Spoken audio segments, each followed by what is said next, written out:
Welcome to R S class. दोस्तों मैं कौशल Singh advocate आपका हार्दिक स्वागत करता हूं अपने यूट्यूब चैनल पे। दोस्तों आज हम देखेंगे शादी के 7 साल बाद दहेज केस हो सकता है क्या। बहुत से लोगों का ये प्रश्न रहता है कि क्या सर शादी के 7 साल बाद दहेज केस हो सकता है, या फिर दहेज केस होने की समय सीमा क्या है। कोई एक समय सीमा निश्चित होती है कि जब तक दहेज केस हो सकता है।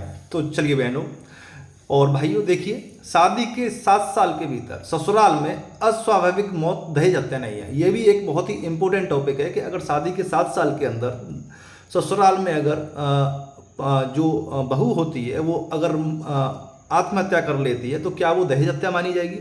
इसी बारे में हम एक क्लास देखेंगे और सुप्रीम कोर्ट का बहुत ही नया फैसला आया है इस केस पर। तो जो भी भाई बहन हमारे चैनल पे नए आए हैं वो हमारे चैनल को सब्सक्राइब जरूर कर दें और वीडियो को लाइक करके जरूर जाए साथी हो। चलिए ज़्यादा समय ना लेते हुए स्टार्ट करते हैं आज की वीडियो। Let's go.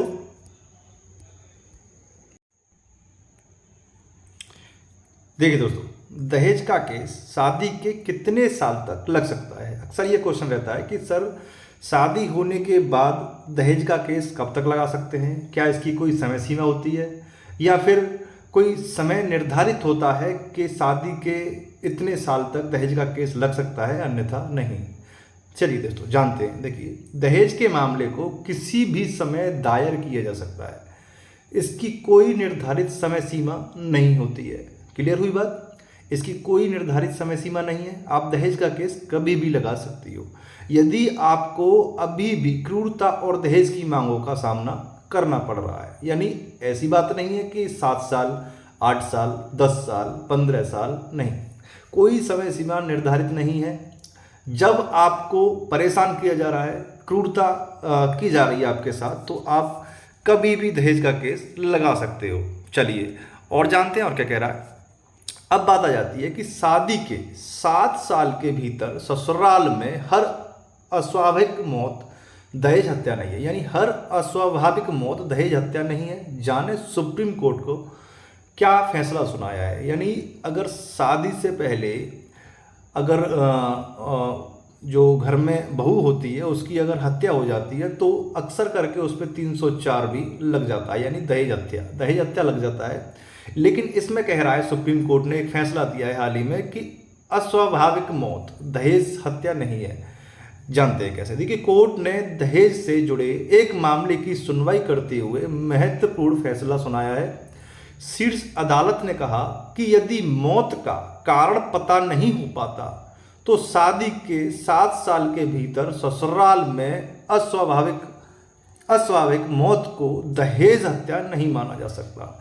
यानी अगर शादी के 7 साल के भीतर अगर मृत्यु हो जाती है और उसका कारण पता नहीं लग पाता है तो ये नहीं कह सकते हैं कि ये दहेज हत्या है।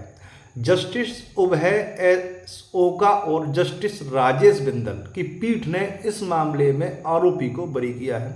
किसमें किया है कि जस्टिस अभय एस ओका, जस्टिस राजेश और बिंदल की पीठ ने इसे एक व्यक्ति का मुकदमा था जो 7 साल के अंदर उसकी वाइफ की मृत्यु हो गई थी, तो कोई ठोस सबूत साबित न कर पाने की वजह से वो बरी हो गया था। चलिए आगे देखते हैं आगे और क्या कह रहा है। आगे कहा गया है, व्यक्ति को हाई कोर्ट ने सेक्शन 304 यानी दहेज हत्या और सेक्शन 498 यानी क्रूरता दहेज मामले में दोषी ठहराते हुए 7 साल की सजा सुनाई थी। क्या कहा था कि दहेज हत्या यानी 304 और दहेज 498 दोषी ठहराते हुए क्या किया था कि 7 साल की सजा उसे सुनाई थी। सजा सुनाई थी, हाई कोर्ट ने घटा दी। हाई कोर्ट ने क्या किया, घटा दी सजा। इस मामले में महिला की मौत शादी के 2 साल के भीतर हो गई, यानी शादी करने के 2 साल के भीतर हो गई। मामले में ट्रायल कोर्ट ने व्यक्ति को दोषी मानते हुए 10 साल की सजा सुनाई थी। क्या हुआ था कि मामले में दोषी को ट्रायल चल रहा था तो 10 साल की सजा सुनाई थी। सजा के बाद व्यक्ति ने फैसले को उत्तराखंड हाई कोर्ट में चुनौती दी। हाई कोर्ट ने भी व्यक्ति को दोषी माना, उत्तराखंड हाई कोर्ट ने भी व्यक्ति को दोषी माना। हालांकि हाई कोर्ट ने व्यक्ति की सजा को घटाकर 7 साल कर दिया गया। कहाँ थी 10 साल इसकी सजा, तो उसने उत्तराखंड हाई कोर्ट में चुनौती दे दी और उसकी चुनौती को हालांकि उसकी सज़ा को माफ़ नहीं किया, ना ही उसे बरी किया, लेकिन जो 10 साल थी 10 साल में थे 3 साल जो है कम कर दी, तो 7 साल की सज़ा उसकी बरकरार रखी। इससे पहले महिला के पिता की शिकायत के बाद पुलिस ने कार्रवाई शुरू की थी। हाई कोर्ट के फैसले के बाद व्यक्ति ने सुप्रीम कोर्ट में इस फैसले को चुनौती दी थी। मामले की सुनवाई के दौरान ही सुप्रीम कोर्ट ने ये बातें कही, शादी के 7 साल के भीतर, क्या कहा, शादी के 7 साल के भीतर ससुराल में हर अस्वाभाविक मौत दहेज हत्या नहीं है। जाने सुप्रीम कोर्ट ने क्यों सुनाया फैसला। सुप्रीम कोर्ट ने शादी के 7 साल के भीतर मौत को लेकर अहम टिप्पणी की है। शीर्ष अदालत ने कहा कि जरूरी नहीं है कि इस दौरान हुई अस्वाभाविक मौत भी दहेज के लिए हत्या मानी जाए। शीर्ष अदालत में जस्टिस अभय एस ओका की बेंच ने यह बात कही। ट्रायल कोर्ट ने व्यक्ति को सुनाई थी। ट्रायल कोर्ट ने व्यक्ति को सुनाई थी 10 साल की सजा। हाई कोर्ट ने भी ठहराया दोषी, लेकिन सजा में कमी की सुप्रीम कोर्ट ने आरोपी को दहेज हत्या के केस से कर दिया बरी। क्या कर दिया कि दहेज हत्या का जो केस था उससे उसको बरी कर दिया। अब नई दिल्ली में क्या होता है, देखिए नई दिल्ली में सुप्रीम कोर्ट ने दहेज हत्या से जुड़े एक मामले की सुनवाई करते हुए महत्वपूर्ण फैसला सुनाया है। शीर्ष अदालत ने कहा, क्या कहा, शीर्ष अदालत ने कहा कि यदि मौत का कारण पता नहीं हो तो शादी के 7 साल के भीतर ससुराल में सभी अस्वाभाविक मौत को दहेज हत्या नहीं माना जाएगा।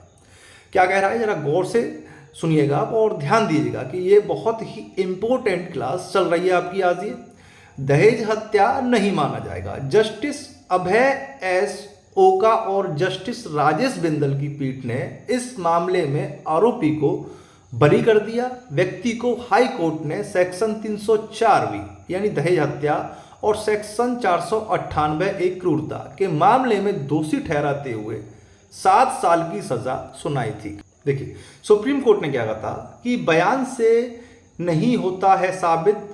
सुप्रीम कोर्ट ने मामले की सुनवाई के दौरान कहा कि यह साबित हो चुका है कि मृतक के साथ मौत से पहले क्रूरता और उत्पीड़न हुआ है। मामले में आरोपी को राहत देते हुए शीर्ष अदालत ने कहा कि महिला के पिता के बयान के अनुसार शादी के शुरुआती महीनों में दहेज में मोटरसाइकिल की मांग की गई थी। हालांकि बयान से ऐसा कुछ साबित नहीं होता है।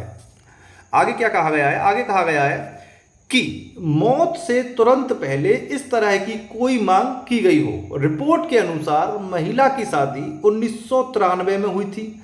महिला की मौत जून 1995 में हुई थी। महिला के पिता ने चरण सिंह, देवर गुरमीत सिंह और 7 संतों कौर के खिलाफ शिकायत दर्ज कराई थी। तो बम्बे हाई कोर्ट ने भी सुनाया था ऐसा फैसला। कैसा फैसला सुनाया था? इससे पहले साल 2019 में बम्बे हाई कोर्ट ने इसी तरह का फैसला सुनाया था। अदालत ने उस समय कहा था कि शादी के 7 साल के भीतर आत्महत्या दहेज हत्या का सबूत नहीं है। बम्बे हाई कोर्ट ने कहना था कि सिर्फ इसलिए कि एक महिला ने शादी की निर्धारित अवधि के भीतर आत्महत्या कर ली थी, यह नहीं माना जा सकता है कि यह दहेज मृत्यु है।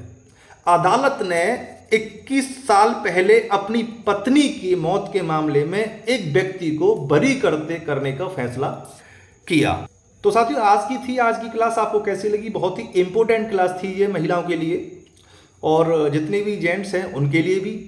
तो आज की क्लास कैसी लगी कमेंट बॉक्स में जरूर बताइएगा और वीडियो को लाइक और चैनल को सब्सक्राइब करके जरूर जाइएगा। आगे एक नई जानकारी लेके आपके सामने फिर हाजिर होता हूं। तब तक के लिए वंदे मातरम। जय हिंद दोस्तों।